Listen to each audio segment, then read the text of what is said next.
we're in your studio. How exactly have you organised the space? How does it all work? Well, as you can see, it's just totally disorganised. I mean, this is half a playground, half a warehouse, half a laboratory, and a studio where people try and make things. But we're in a sort of position of flux now between that White Cube model show and what we're doing next, which is a whole range of things. And the most exciting is I think two shows, one in Belgium opening next month, at the end of next month, at the Xavier Hufkens Gallery, and then one in Salzburg in May.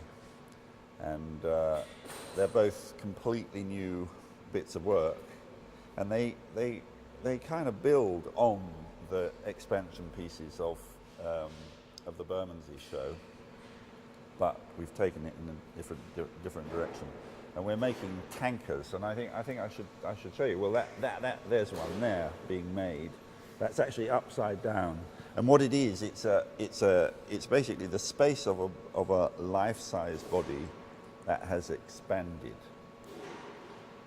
The space of a life-size body described in the language of architecture that has been subject to the same idea about spatial expansion as what used to be called the Hubble constant, which was the rate at which every body in space, planetary body, is expanding away from every other one. So all the galaxies are moving away from each other.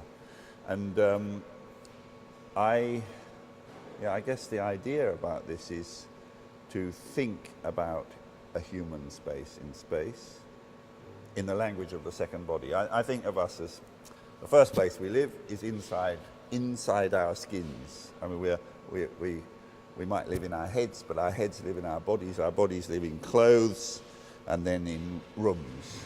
And rooms, in a way, end up as buildings and then cities and towns. And I guess I wanted to use that second body, the body of architecture, to reflect upon the first.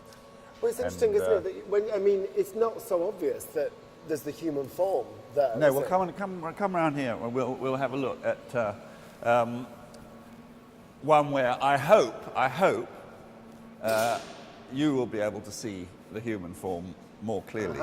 So here is the head.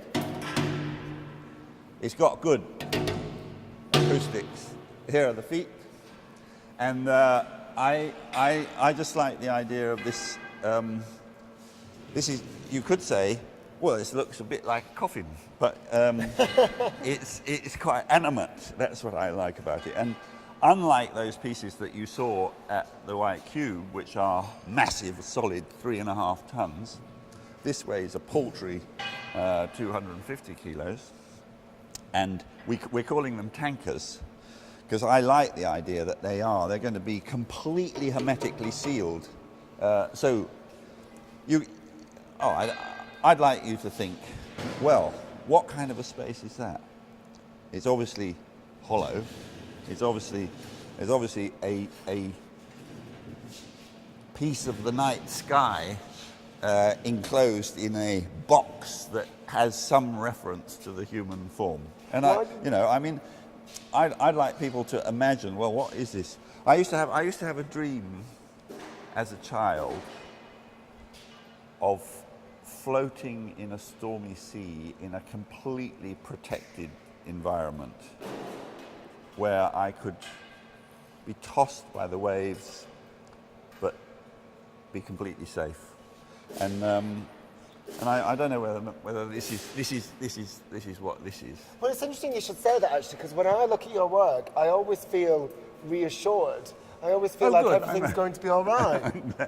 I'm glad about that, because I think on the one hand, the work is about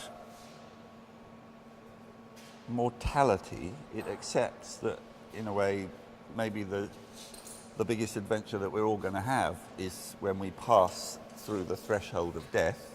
So the fact that But at this the looks a bit like a coffin isn't accidental. No, it's not accidental, but I'm hoping that this is not a miserablist interpretation of the journey that we will eventually go on.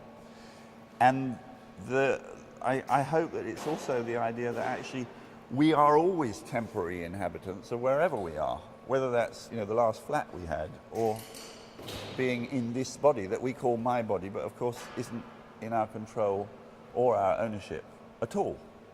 It's just a temporary inhabitation of a quite complex carbon-based life form that, those molecules will go on to provide other things for other life forms, hopefully, later.